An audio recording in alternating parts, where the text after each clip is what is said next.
Ողջույն սիրելի հայրենակիցներ, եթերում Նրան Տապանն է։ Եվ այժմ մենք զրուցելու ենք Կեմերովոյի մարզի Կուզբախցի հայերի միության նախագահ պարոն Գեորգի Անտոնով Միրզախանյանի եւ սոցիալ-տնտեսական կենտրոնի համահիմնադիր ղեկավար պարոն Գագիկ Մակարյանի հետ։ Ողջունում եմ պարոնայք, շնորհակալ եմ, որ այս պահին մեզ հետ եք։ Այսօր հետաքրքիր զրույց եմ ակնկալում։ Պարոն Միրզախանյան, առաջին հարցը ուղղում եմ ձեզ, ձեր հարցազրույցներում մշտապես դուք բարձրացնում եք ընդերքի բնական ռեսուրսների միջոցով Հայաստանի տնտեսության զարգացման հարցը մատնանշելով, որ այստեղ կա մեծ ներուժ։ Հարցը հետևյալն է. ինչ պետք է, ինչ է պետք անել, որպեսզի այդ ներուժը իրականություն դառնա, իրագործվի։ Համեցեք։ Շնորհակալություն։ Ես ողջունում եմ մեր ունկնդիրներին։ Մեկ անգամ ես նախորդ հաղորդումների ժամանակ ասել եմ, որ Հայաստանը ունի ընդերքի շատ մեծ պոտենցիալ։ Այդ պոտենցիալը օգտագործվել է նաև սովետական միության ժամանակ։ Բոլորիս հայտնի է սովետական միության տվյալներով 1988 թվականի սովետական միության տվյալներով հայտնի է, որ Հայաստանը այդ տարիներին արտահանել է լեռնամետալուրգիայի հումք դեպի սովետական միության տարբեր ուղղություններով քաղաքներ, տարվա մեջ մոտավորապես 20-25 միլիարդ դոլարի հանքանյութ մետաղական, ոչ մետաղական ձևով։ Բայց այդ տարիներին, սովետական միության վերջին տարիներին, Հայաստանի բյուջեն եղել է ընդամենը 2 եւ 2.5 միլիարդ դոլարի չափով։ Այսինքն Հայաստանը դեռ սովետական միության ժամանակ եղել է դոնոր հանրապետություն։ Ամենաշատը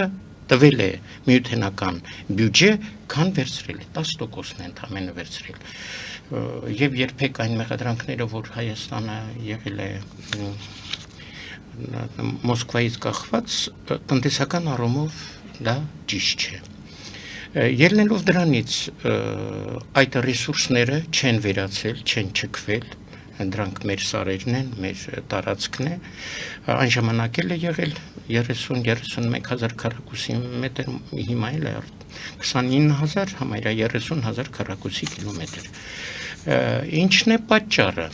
որ մենք այդքան մեծ պոտենցիալ ունենալով մեկ տարվա ընթացքում կարողացել ենք մոտ 20-25 միլիարդի արտադրանք տալ, իսկ այսօր չենք կարողանում։ Պարզվում է, շատ պարզ է այդ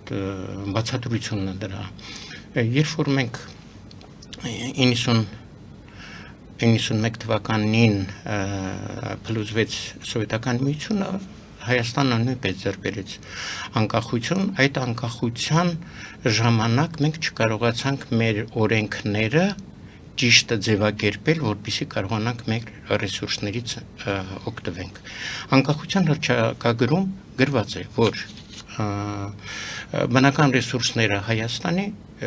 դա ժողովրդի սեփականությունն է։ Ընդերքը։ Սեփականությունը ժողովրդի սեփականությունն է։ Բայց այդ ժամանակ արդեն ընդերքը չէր օգտագործվում, հարկային դաշտում չկար, հանձնարարված էր տարբեր կոոպերատիվ, ակցիոներական, մասնավոր ընկերություններին, որոնք համարելով, որ Հայաստանի ընդերքը իրենց սեփականությունն է, ինչպես ուզում էին, այնպես աշխատում էին։ Հայաստանի բյուջեն չէր ստանում ռեսուրսներ, որպեսզի սոցիալական հարցերը կարողանար լուծել։ Եվ այդ տրադիցիան հետո հասկանալով իշխանությունը, որ չի համապատասխանում սահմանադրության հետ, 95 թվականի սահմանադրությունում նույնպես գրված էր, որ 1995 թվականի, որ Հայաստանի բնական ռեսուրսները,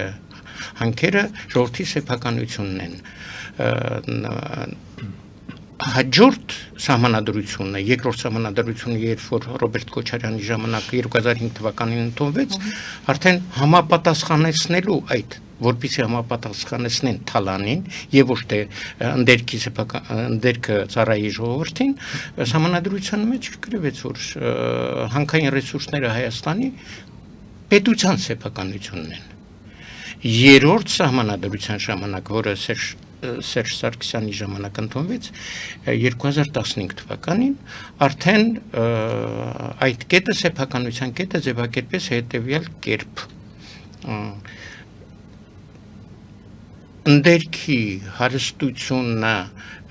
պետության սեփականությունն է, միաժամանակ ընդունվելով հանքերի մասին օրենք, որտեղ գրվեց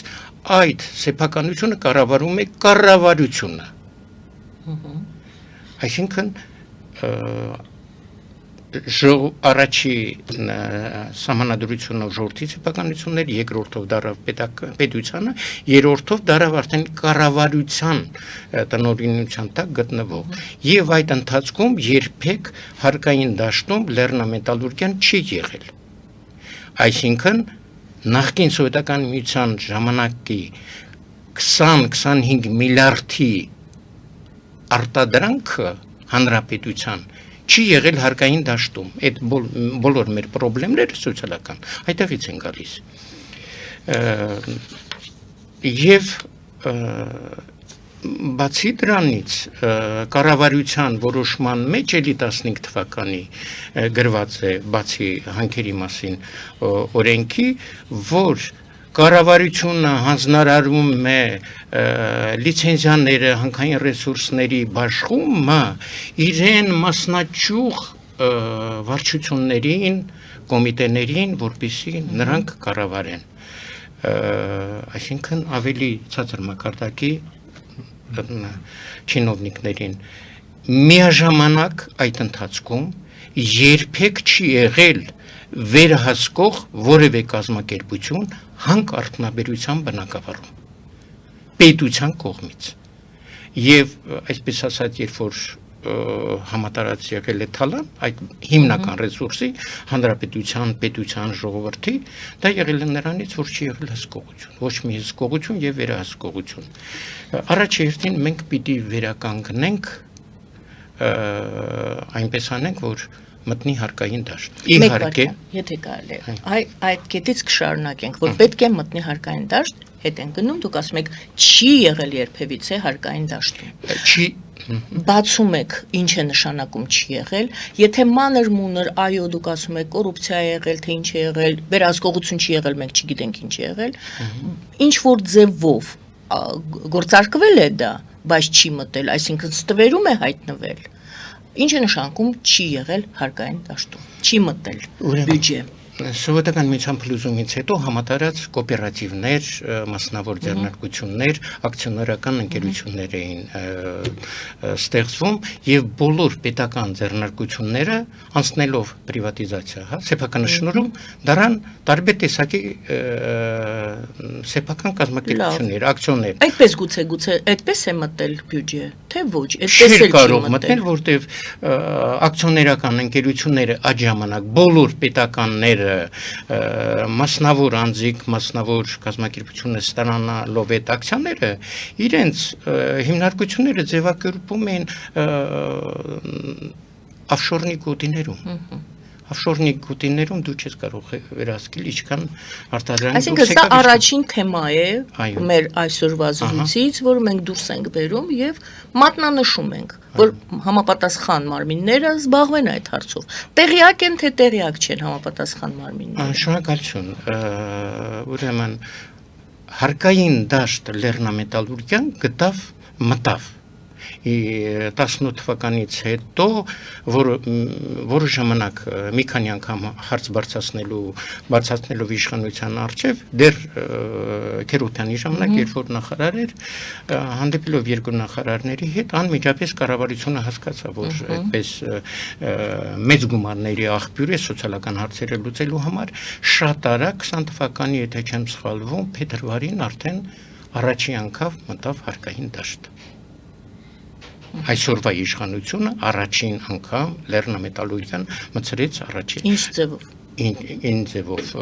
օրենք ընդունելով հարկերի կվոտաներ ամբողջ աշխարհում միջազգային օրենքի համաձայն, բայց համաձայն միջազգային օրենքի հանքարդյունաբերությունից պետությունը ամենակիչը ստանում է 51%-ից ավել։ Առաջի անգամ իհարկե օլիգարխները չհամաձայնվեցին, կարողացան միայն 17% հարկեր դնել բնական ռեսուրսների էկոլոգիայի պահպանության տարբեր առիթներով 17% կարողացան այդ կազմակերպություններից պետությունը վերցնել հետո ավելացրին եւս 5% դարավ 22 իսկ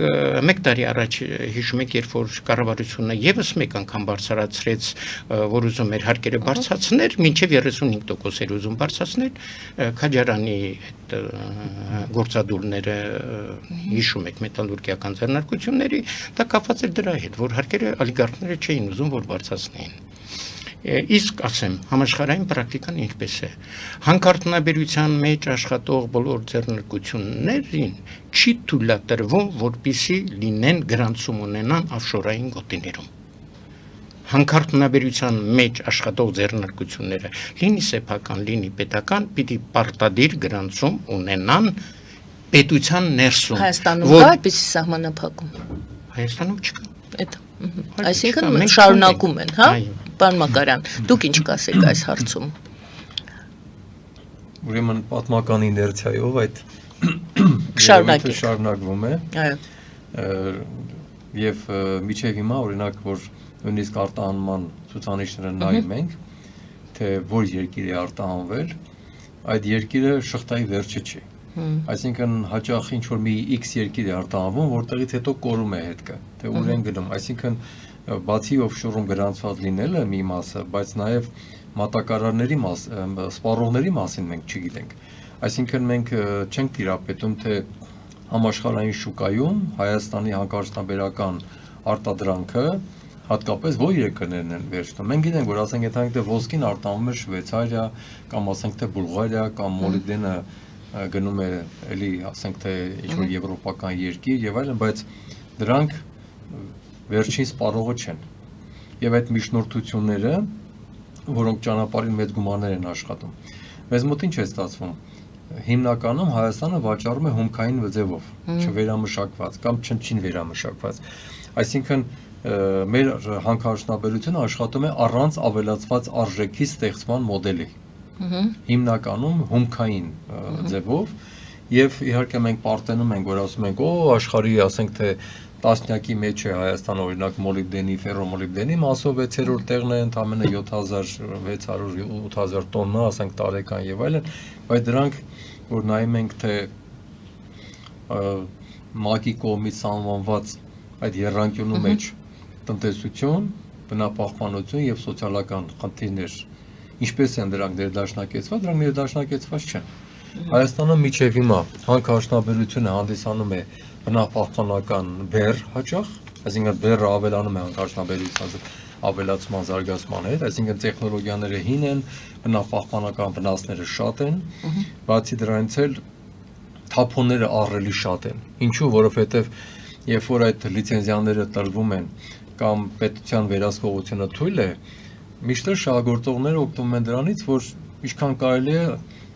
թեկուզ փչացնելով, շատ բան փչացնելով իրանց ուզած քանակը ստանան։ Տեսեք ինչ կա։ Պոչ ամբարները հսկայական տասնյակ միլիոնավոր տոննաների պոչ ամբարներ ունենք։ Տասնյակ միլիոնավոր տոննաների հաստատ։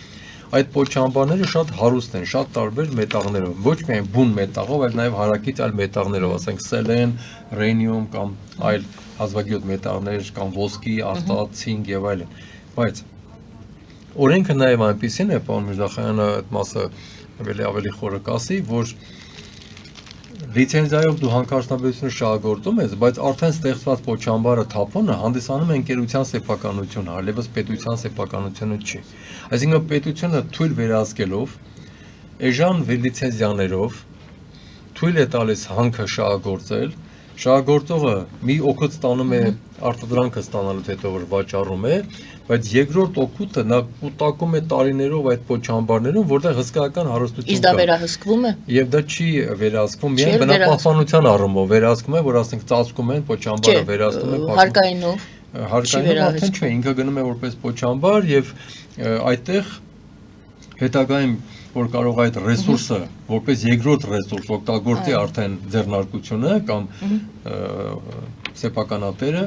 այդ մասով հսկայական քանակի նյութերով այդ փոչամբարը հանդիսանում էր արդեն իր սեփականություն, Եվ կարելի է ասել, որ սեփականություն չի։ Կարելի է ասել թաքնված եկամուտի աղբյուր է դա հանդիսանալու։ Թաքնվածել չի, բայց թաքնված է նրան այնքանով, որ պետությունը փոչամբար կատեգորիա սահմանելով, որպես փոչամբար, այլևս չի հետևում, ինչքան ռեսուրս, որ ժողովրդի ռեսուրսն է գնաց այնտեղ ու որպես գերեզման մնաց ժամանակավորապես։ Դրա համար էլ տեսեք, փոչամբարների հետ կապված, երբ որ մենք նաև ժամանակին դիմել ենք բնապահպանության նախարարությանը, որ թույլատրեին ուրեմն թափոնների վերամշակման տեխնոլոգիաներ զարգացնել, նույնիսկ եղել են ներդրողներ եւ այլն, միշտ նախարարությունը գրել է պաշտոնապես, որ դա պետք է բանակցել ձեռնարկության հետ։ Դա արդեն մեր սեփականությունը չի, բայց ձեռնարկությունն էլ վատ տեխնոլոգիաների պատճառով ահագին հարուստ մետաղներով փոչամբարը դարձնում է իր սեփականությունը հենց այնպես որպես արտադրական թափոն, բայց իրականում դա թափոն չի, դա թափոն է, բայց այնտեղ նաև լիքը հանքարդյունաբերական նյութ կա։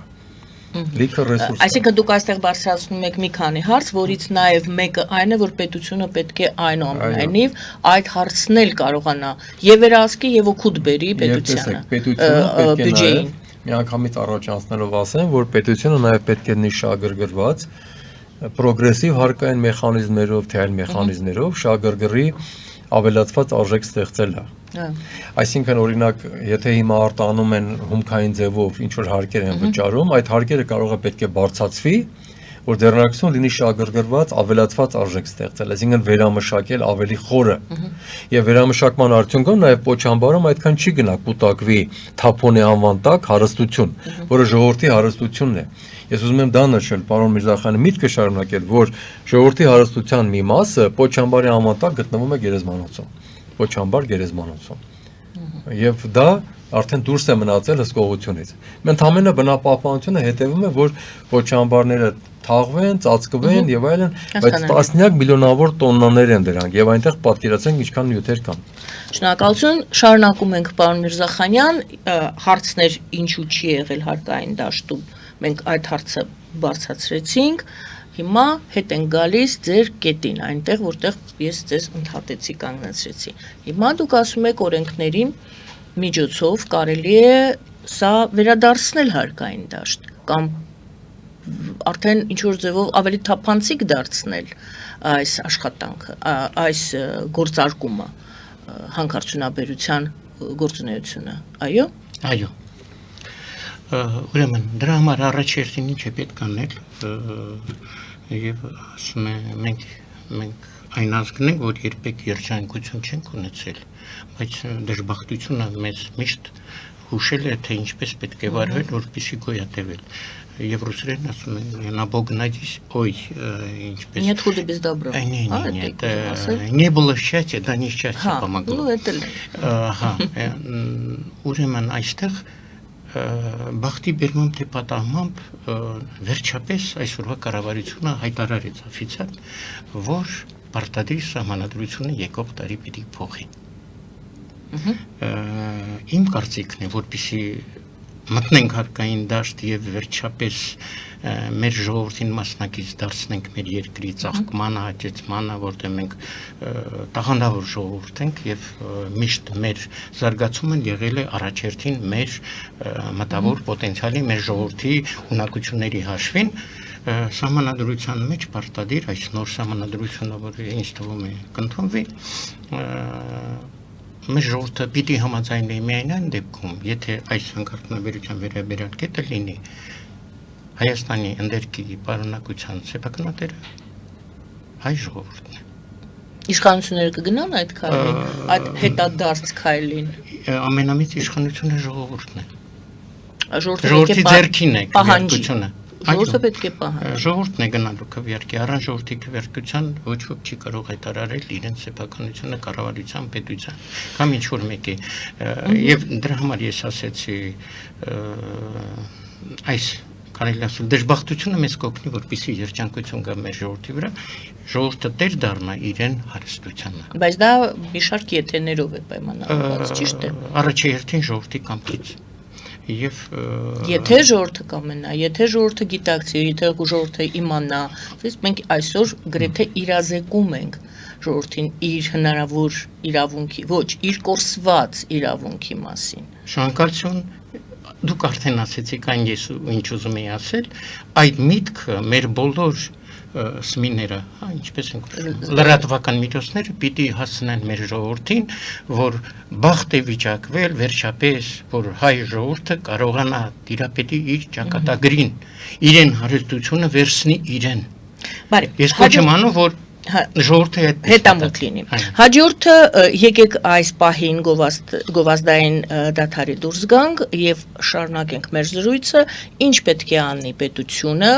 դուք նշեցիք առաջին քայլը սահմանադրության փոփոխությունը, երկրորդը երևի թե ինչ որ օրենքների այդ մասին էլ խոսենք փոփոխությունը եւ անպայման պարոն Մակարյանին ես պետք է հարցնեմ, իսկ ինչ են անում գործարարները եւ որտեղ է որ գործարար պետություն իրար հետ պետք է աշխատեն, այլ ոչ թե խանգարեն իրար։ Այժմ, եթե դեմ չեք, այժմ հայտարարեն գովազ եթերում, այնուհետև շարունակենք մեր զրույցը։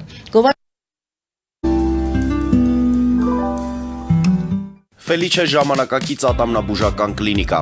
Այստեղ հարմարավետությունն ու խնամքն առաջնային են։ Այստեղ կիրառվում են ատամնաբուժական ամենաժամանակակից տեխնոլոգիաներ, ճշգրիտ ախտորոշում, արդյունավետ բուժում, նուրբ փորձառություն եւ անհատական մոտեցում։ Սկսած սովորական մանրուքներից մինչև առաջադեմ ընթացակարգեր, այստեղ դուք գտնվում եք բարձր որակավորում ունեցող եւ փորձառու ատամնաբուժական մասնագետների ձեռքերում։ Մեր բարեկամական եւ հյուրընկալ անձնակազմն այստեղ է յուրաքանչյուր այցը հաճելի դարձնելու համար։ Ֆելիչե, ձեր առողջ եւ ամենաերջանիկ շպիտը սկսվում է այստեղից։ Եկեք եւ բացահայտեք նորարարության փորձագիտության եւ կարեկցանքի կատարյալ համադրությունը։ Վաճառվում է գերմանական հնաոճ դաշնամուր 1892 թվականի արտադրության ֆոն Մուրբախ, գտնվում է գերազանց վիճակում, կինը 15000 ԱՄՆ դոլար, հեռախոսահամար 094 115 310։ Երևան շիփինգ, սենսացիա ստեղ, հա։ Այո, ճիշտ եք եկել։ Սադրոցներ Երևան ուղարկելը $2.99 օթանավով։ Այո, Իսկ եթե դոլար ուղարկես, դոլար ստանան։ այո, Իսկ որ տանեն տուն հասցնեն, էլի մի տոկոս, հա։ 2%։ Ասա ծրի է, էլի։ Ժողովուրդ սենսացիա, ծրի է։ Նորթ Հոլիվուդ, Գլենդել։ Ջակփաթ հագուստի խանութը երկրորդ մասնաճյուղն է բացել Գլենդելի սրտում, որտեղ կարող եք ձեռք բերել եվրոպական եւ ամերիկյան ընտիր հագուստեղեն, կոշկեղեն, աքսեսուարներ, պայուսակներ ամենահարմար արժեքներով։ Նաև կարող եք ցանկացած ապրանք պատվիրել եւ ձեռք բերել կարճ ժամանակում։ Ջակփաթի Գլենդելի հասցեն է 1135 North Pacific Avenue։ Հեռախոս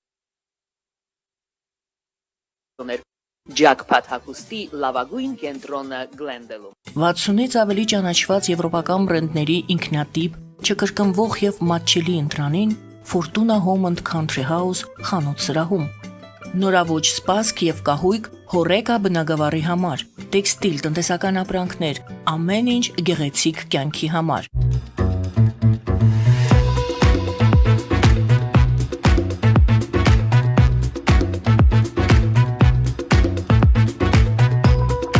Արարատ ռեստորան, ընտանեկան եւ ընկերական ժամանցի լավագույն հասցե, սիրված արտիստներ, հյուրընկալ մթնոլորտ, հարուստ ճաշացան, անմահական խորտիկներ։ Արարատ ռեստորան, հասցեն անփոփոխ, սիրով սպասում ենք ձեզ։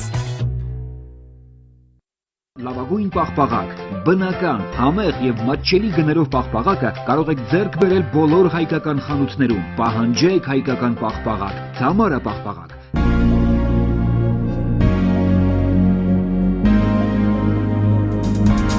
Տպագրեք ձեր գիրքը Նոյան տապան տպագրատանը, ինչպես նաև թերթեր, ամսագրեր, բուկլետներ եւ այլն։ Հասցեն քաղաք Երևան, Իսահակյան 28 առաջին հարկ։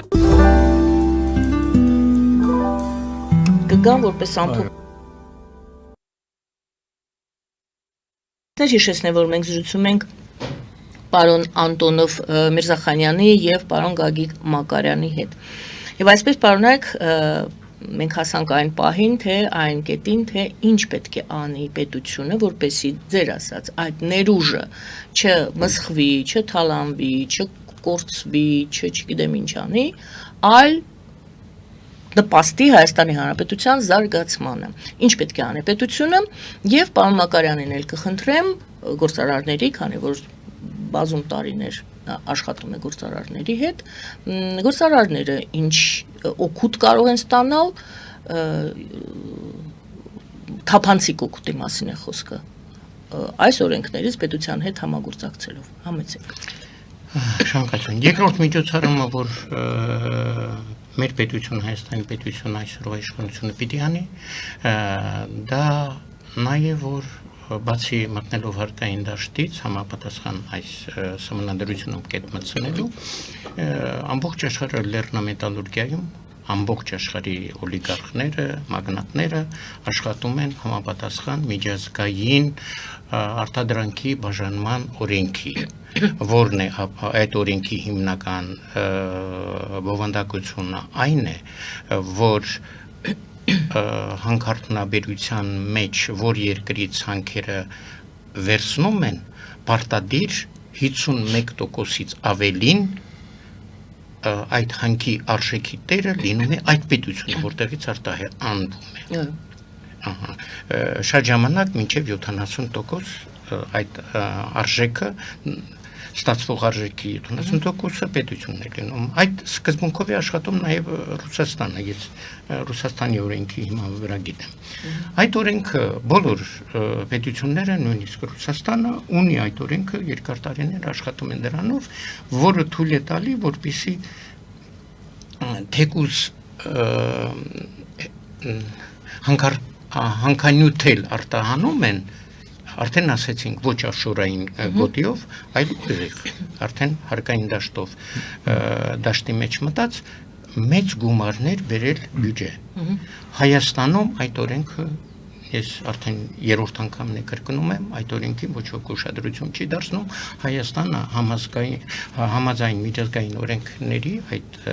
արտադրանքի բաժանման չի աշխատում։ Դրա համար աշխատողները միայն բավարարում են նրանով, որ 20-22% տալիս են պետությանը, որն էլ քանի որ պարզ չի։ 20-22% է, որպես ինչ են տալիս։ 17%-ը հանքերի մշակման համար, 5%-ը ինչ որ էկոլոգիայի հարցերի վերականգնելու դա տալիս են եւ արդեն ազատ գործում։ Ազատ գործում են, բայց արդեն մենք նշեցինք, ազատ ինչպես են գործում, չկա վերահսկողություն։ Եվ իհարկե հանքարդյունաբերության մեջ կա այսպիսի օրենք, եթե հանքանյութի մեջ կա մի քանի էլեմենտներ, ոսկի, արծաթ միասին են լինում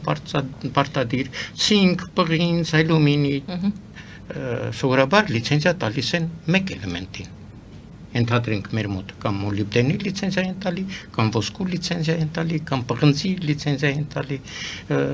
Մյուս էլեմենտները, որոնց իրենց արժեքով կարող են գերազանցել անգամ։ Գերազանցում են, լինում է մի քանի անգամ։ Դրա համար ամենանվազագույնն են երևի լիցենզիա հանում Ոչ, նվազագույնի համար։ տալիս են այն, որը ուսումնասիրված է եւ հաստատված է պետության կողմից, որտեղ պետությունը լիցենզիա տալով գարանտիա է տալի, որ այդ արժեքը, որը գրում է լիցենզիայի մեջ, իրականում կա այդ հանքանյութի մեջ։ Եվ իհարկե քիչ են գրում, որպեսզի հետո դատային իրավական խառնաշփոթներ եւ վեճեր չլինեն։ Այդտեղ պետությունը շատ է կորցնում, այսինքն ժողովուրդը։ Ներողություն, պետությունը գիտակցված է դա կորցնում, այսինքն պետությունը ինքը չգիտի այդ մասին, թե հատուկ է դա արված, եղել եւ շարունակում է մնալ։ Կոնկրետ Դա Ռուսաստանի օրինակ պետական մակարդակով արված, այսպես ներողություն, բառ չեմ ուզում օգտագործել, գողություն է, թե մասնավոր ինչ-որ ձեռնարկություններ, սեփականատերեր արանքը գտնում են եւ այդ օֆշորներում կորցնում են հետքերը։ Եվ պետությունը օրենք չունի, որ կարողանա կառավարել։ օրինակ ասեմ, երբ որ ես 1998 թվականին Կեմերովին բարձր պետական աշխատանքի եւ կակրած հսկում էի այս բնագավառը այդ 90 թվականին պրեզիդենտ Ելցինի մոտ աժուտաժ էր դեֆոլտը եղավ ամբողջ տնտեսությունը քայքայվեց նույնիսկ թոշակներ չէին կարողանում վճարել եւ միակ ելքը դե համարվում էր Ելցինի կոմանդայի մազգավոյ ցենտրը Գայդարը եւ Չուբայսը նույնիսկ այդ երկու քանդող ղեկավարներ, պետությունը քանդող ղեկավարները իրենք առաջարկեցին, որ արգելել հանքանյութը առանց հաշվառման դուրս հանել։ Միայն կարելի է վերամշակել նոր արտահանել կամ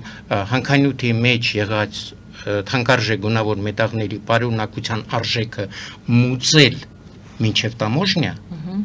նախորոք մուծել, հետո դուրս անել։ Այնտեղ 20 տարի առաջվա բան եք 20 տարի առաջվա պատմում։ Բայց այսօր զարգացումը Ռուսաստանից սկսվեց այդ կետից։ Լավ, Հայաստանը այդ օրինակը չի տեսել, այդ միգուցե Հայաստանի մասին էր հարցս։ Ահա, միգուցե տեսել են, միգուցե չեն տեսել, ես իրենց հետ չեմ շփվում։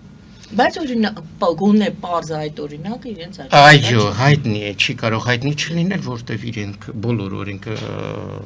շփվում են ռուսական իշխանության հետ ինչքան պետք է բոլոր օրենքներին ծանոթ են, քանի որ տրադիցիոն դեռ 90-ական թվականներից փլուզումից հետո այդ ճանապարհով են աշխատել, դժվար են կարողանում հետ վերադառնալ։ Դա մեծ կամք է պետք, մեծ ուժեր են պետք, խիզախություն է պետք, պետական մակարդակով խիզախություն է։ Կա բարի կամք, բաց են թողել, չարակամություն չի, դա եւ օրենքներ պետք է փոխվեն։ Առաջինը դուք նշեցիք սահմանադրության մեջ վերադարձնել, որ ընդերքը պատկանում է ժողովրդին։ Էլ ինչ օրենք է։ Երկրորդը արդեն նշեցինք։ Վերահսկողություն։ Անցնել։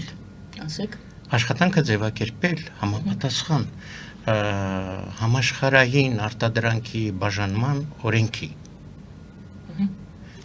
Այսինքն, որ մեծ մասը այդ հանքանյութի արժեքի մեծ մասի տերը պայմանագրում լիցենզիայում մեջ պետք է գրվի, որ հանքանյութ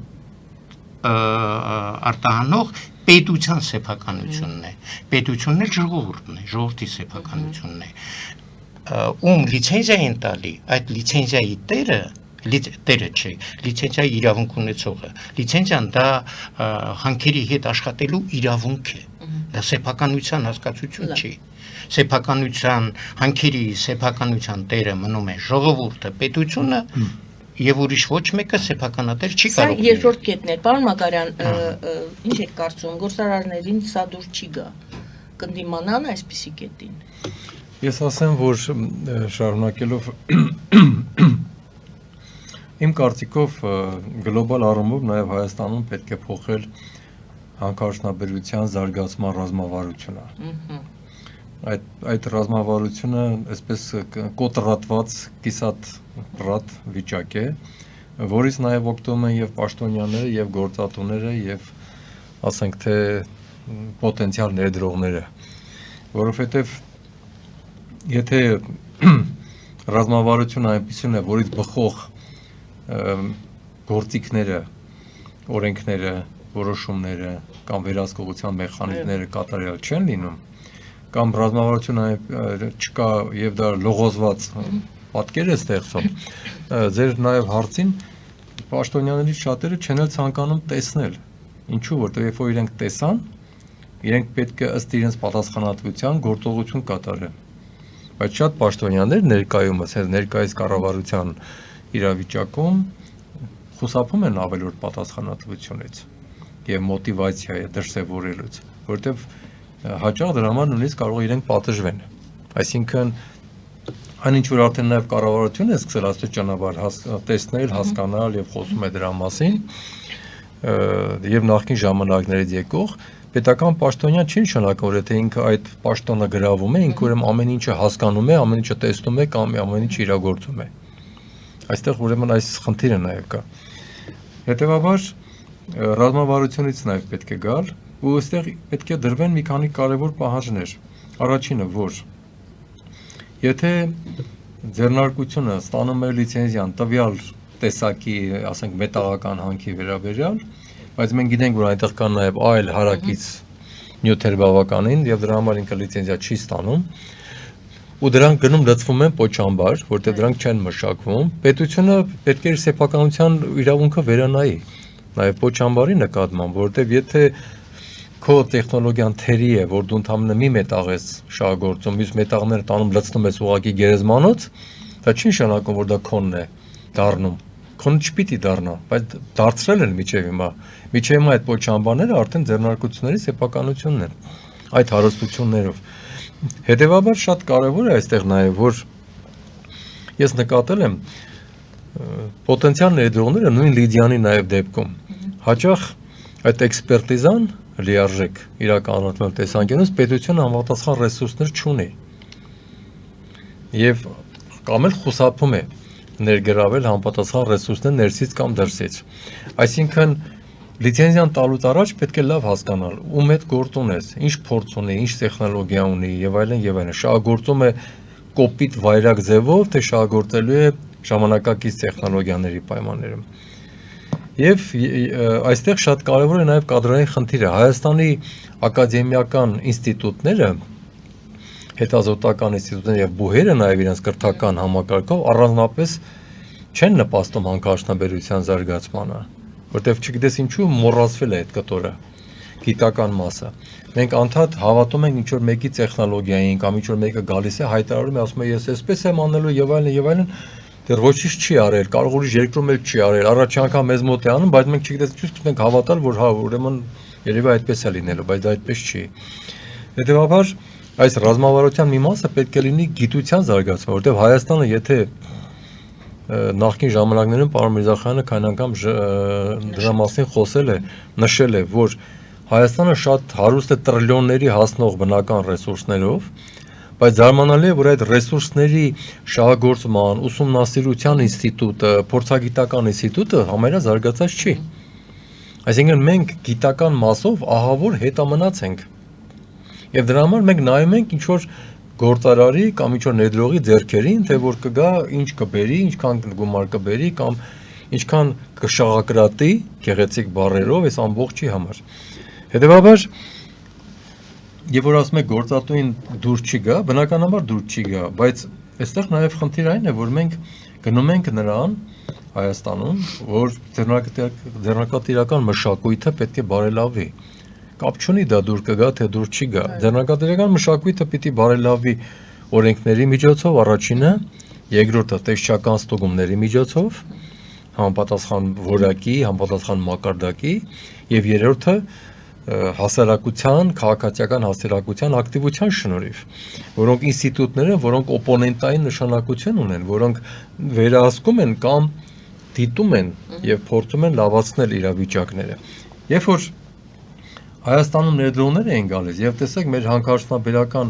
ոլորտի ձեռնարկությունները, որ նայեք, 90%-ը օտարերկրյա ներդրողներ են կամ տնօրեններ են կամ ինչ-որ մարդիկ են, անուններ են, չէ՞։ Դա հետաքրքիր է, չէ՞, բնակի համար ինչու է այդպես ստացվել։ Ինչ պատճառով է, որ Հայաստանի տեղական ռեսուրսը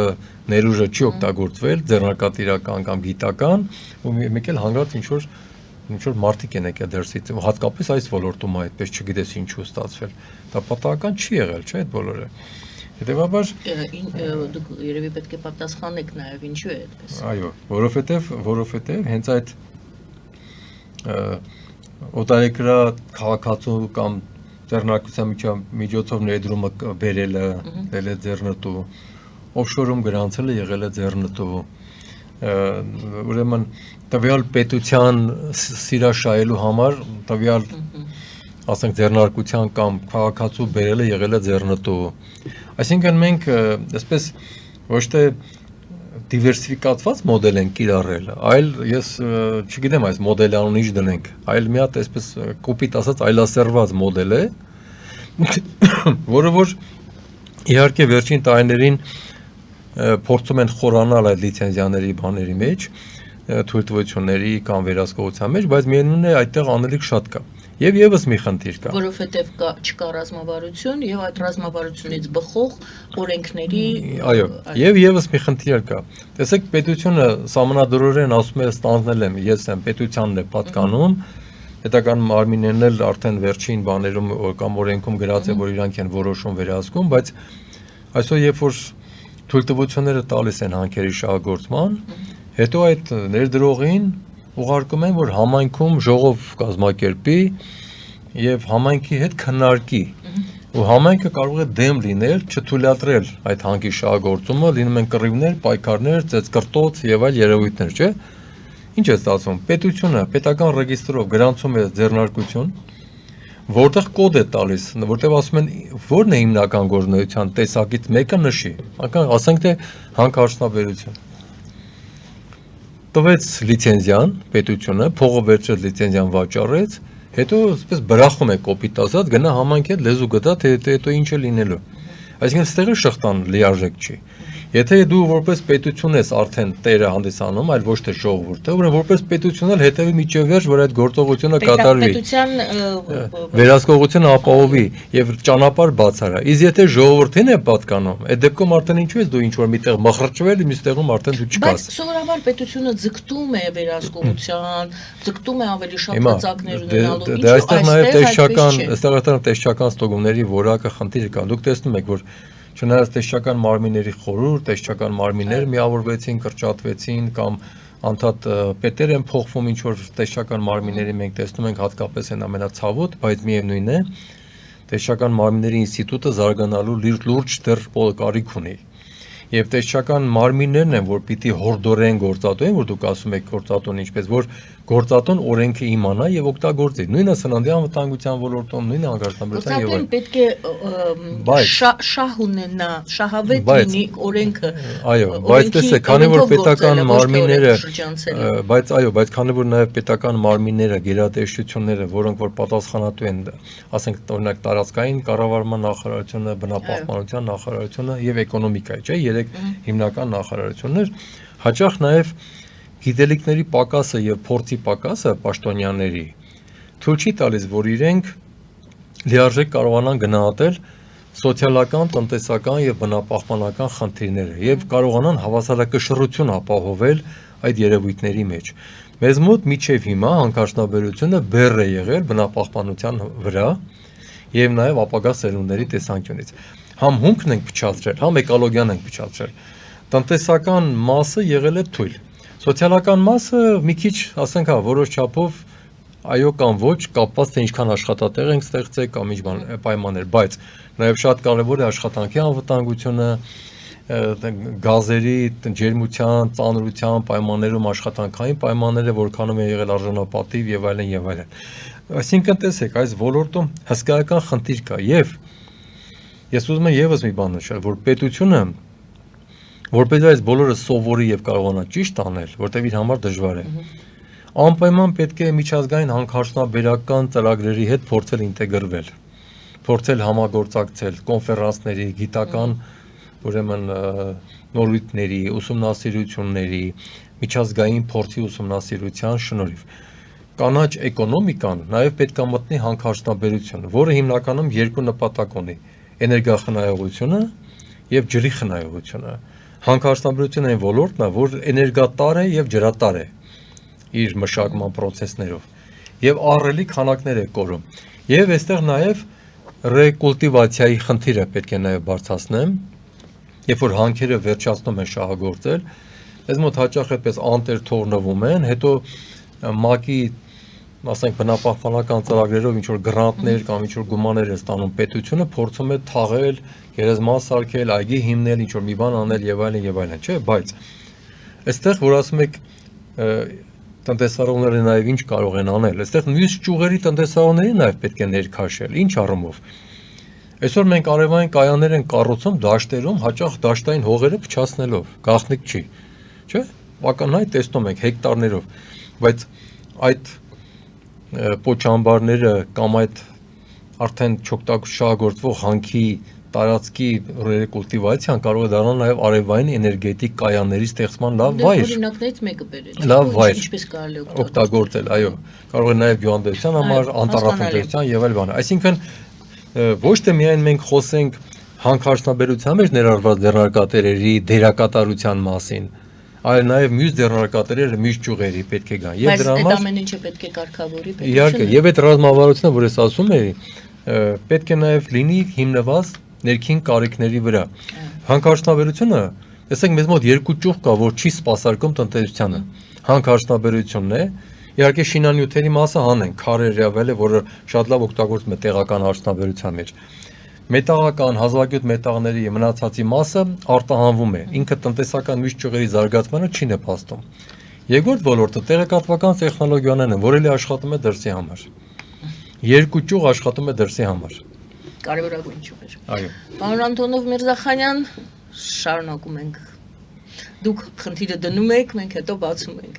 Տակից Դուք փոխում ենք շեղվում դուրս եք։ գալ։ Դուք վեք շարունակել, որպեսզի ժամանակ չկորցնենք։ Համեցեք։ Մենք երկու կետեր նշեցինք. սահմանադրության մեջ փոփոխություն դնել, աշխատել համաձայն միջազգային արտադրանքի բաժանման օրենքի, որը շատ օգտակար է այն պետությունների համար, որոնք հանքանյութ են արտահանում, այսինքն առաջերտին Հայաստանի պետության հայ ժողովրդի։ Երրորդ կետը, որը պարտադիր պիտի, որպեսզի կարգավորենք եւ մեծ եկամուտներ ստանանք, պետք է իշխանությունը աշխատի այն, որ 1998 թվականին Ռուսաստանը արեց եւ այդ փոսից շատ արագ դուրս եկավ եւ Պուտինի գալը արդեն խթանեց դրան, դա մեկ հրամանագիր է պետք, ուկազով է դա արվում, դա օրենք էլ պետք չի ընդունել, որ հանքարդյունաբերություն հանրապետության տարածքից չի կարելի դուրս հանել։ Դու արտահանի միայն մաքուր մետաղ։ Մետաղը ձուլի այստեղ, մնացած մետաղները 4-5, որոնք դեռ հարստություն են, մնում է հանրապետության տարածքում, չի թալանվում, այդպես ասած, այդ մեկ մետաղը դու իրավունք ունես արտահանելու, բայց հատուկ թույլտվության հիման վրա, որը չի արվում Ռուսաստանում, դա այդպես արվում է։ Դա է կատարում 4-րդ կետը խիստ վերահսկողություն համաձայն սահմանադրության հանքերի վերաբերյալ օրենքի, միջազգային օրենքի եւ արտահանման արգելքի հիման վրա վերահսկողություն օրենսդրության սահմանում վերահսկող շատ հզոր կազմակերպություն, որպեսզի ամբողջը անալիզանի, ինքը հասկանա, վերլուծի եւ անալիզանի, որտեվ այդ բնակավարի օլիգարխները չափազանց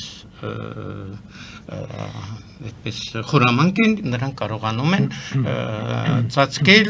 մեծ ուժեր ունեն, մեծ հնարավորություն ունեն, որպեսզի պետությունը կարողանա գոնե մինիմումը վերցնի այդ կազմակերպություններից։ Դրա համար վերահսկողության համար մեկ կետերից մեկը նա է, որ պետք է ունենա պետությունը կազմակերպություն, կոչվում է լիազորված լաբորատորիաներ։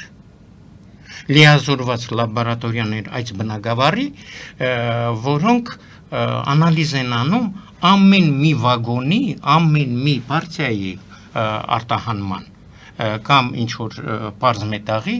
անալիզն են անում։ Որ գերատեսչությանը կից պետք է գործեն այդ լաբորատորիաները, որպեսզի արժանահավատ լինեն։ Սովորաբար այդ Ռուսաստանում այդ լաբորատորիաները լիազորված լաբորատորիաներ լիազորագրված միայն պետության հսկողության տակ է պատկանում են ընդերքի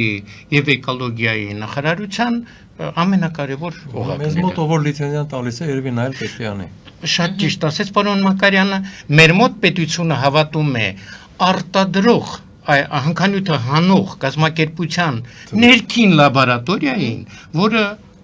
ինքը ինչ թղթի վրա կարող է գրել, ընդհանրենք 1 տոննա կամ 100 տոննա ոսկի տանել,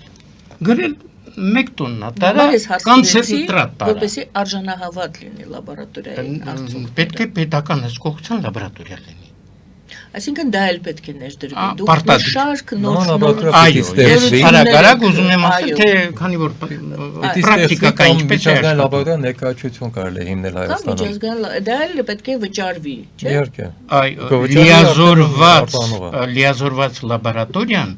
չի կարող աշխատել ոչ համաձայն միջազգային օրենքների։ Լիազորությունը հենց դա է, միջազգային կազմակերպությունները ստուգում են այդ լաբորատորիայի գործողություններ եւ լիազորում են, որ աշխատում է այդ կազմակերպությունը միջազգային օրենքների Դա սահմանով։ երևի երկրորդ թե երրորդ կետն է։ Այո, եւ արտահանվող նյութ ընդունող կազմակերպությունը հավատում է միայն լիազորագորված լաբորատորիային եւ ոչ թե օլիգարխի ներքին լաբորատորիայի թղթերին։ Շարունակեք, Ահա։ դի ունեք աչքիս։ Եվ վերջինը այս պետք է որպեսի էկոլոգիան չփչացնեն, վերջին կետը արդյունահանողները պետք է աշխատեն փակ արտադրական սկզբունքով, որպեսի մեծ թափոններ չլինեն, որպեսի էկոլոգիան չախտոտվի։ Բացառեք այդ կետը։ Այդ կետը սովորաբար Հայաստանում բոլոր հանքերը հնարավորություն ունեն լեռնային հանքեր են կոչվում, դրանք կոչվում են շախտաներ, փակ հանքանյութը հանվում է բաց սիստեմայով, հողի վերևի շերտը հանում են կամ մի կողմից մտնում են լեռան տակ, այնտեղից հանքանյութը հանում են, դա կոչվում է փակ սիստեմա, բաց սիստեմա, ռազրեզի սկզբունքով, ռուսերեն ռազրեզ, բաց սիստեմա, սովորաբար մեր հանքերը այնպիսին են, որ պիտի աշխատեն եւ ունեն բոլոր հնարավորությունները փակ սիստեմայով աշխատելու դեպքում։ Փակ սիստեմայով աշխատելու դեպքում եւ օդի, եւ ջրի աղտոտվածության բոլոր նորմերը շատ քիչ են լինում։ Իսկ որ հանքանյութը մոտեցնում են արդեն գործարանին, վերամշակող գործարանին, այնտեղ էլ փակ սիստեմայով են աշխատում։ Այդտեղ երևի ծախսն է, ծախսատար է ավելի, հա։ Այո, մի քիչ ծախսատար է, բայց լեռնամետալուրգիան այնպիսի մեծ շահույթներ է տալի, այնտեղ բոլոր եւ ներողություն գողություն անելն էլ այդքան հեշտ չի լինի։ Պակասում է, արդեն հենց գողությունը շատանում է։ Պարզ է, պարոնայք, ոնց որ թե ավարտում ենք, եթե ասելիք ունեք, որովհետեւ թեման հետաքրքիր է, մեծ է, ինչ մնաց, որ մենք որ կուզեիք ասել այս թեմաների շուրջ, այս հարցի շուրջ։ Դուք եւ պարոն Մակարյանն էլ կամփոփի իր ասելիքով։ Այո, վերջերս շատ լավ գիգ դուրս եկավ պարոն Թաթուլ Մանասերյանը հրատարակեց հանքարդյունաբերության վերաբերյալ, որ մենք չունենք տնտեսական դիպլոմատիա։ Մեզ այս հարցում բոլորից շատ այս հարցում, որտեղ ամենահազորը լեռնամետալուրգիան է եւ փրկիչը Հայաստանի զարգացման լեռնամետալուրգիան է։ Մեզ պակասում է տնտեսական դիվանագիտությունը։ Դե այդ մասին պարոն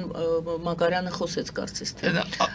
Կարծես թե խոսեց տեսանկյունից եւ դիպլոմատիա, այո, ասած հաջողանալու համար, այո։ Չէ, դա նույն դիպլոմատիայի էլեմենտներից մեկն է։ Երկրորդ էլեմենտը չկա հանքարդյունաբերության կայուն գրագետ շահագործման քաղաքականություն։ Այդ քաղաքականությունը այս բոլոր հին կետերն են, որ ասվեց։ Այդ երկուսի միասնությունը նոր մեզ հնարավորություն կտա, որ եւ պետությունը բյուջե ստանա մեծ գումարներ, եւ ժողովուրդը սոցիալական հարցերի համար ստանա մեծ գումարներ,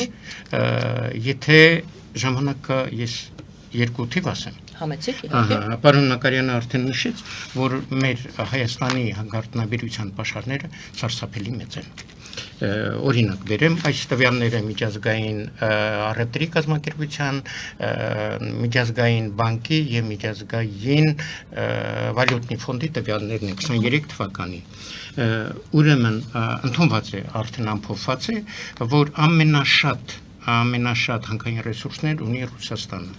75.7 տրիլիոն։ Սա 3 հարգարժան կազմակերպությունների տվյալներն են։ Բայց մենք գիտենք, որ Ռուսաստանի տարածքը մեկ եթե 5-րդը չէ, ապա 6-րդն է, կազմում է 18 միլիոն քառակուսի կիլոմետր։ Երկրորդը Ամերիկան է,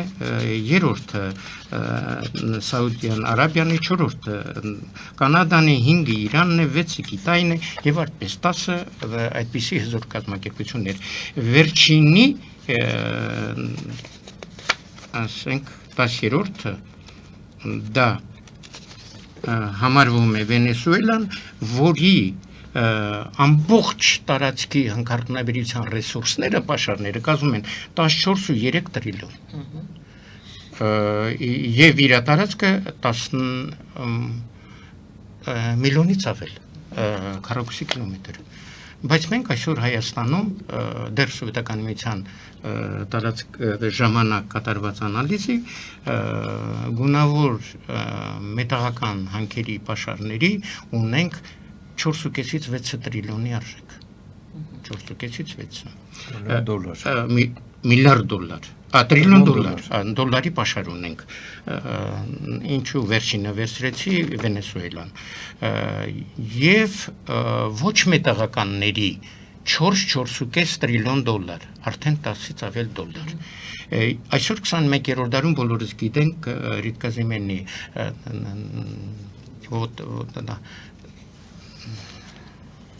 Ասեք, շարունակեք ասեք։ 21-րդ դարը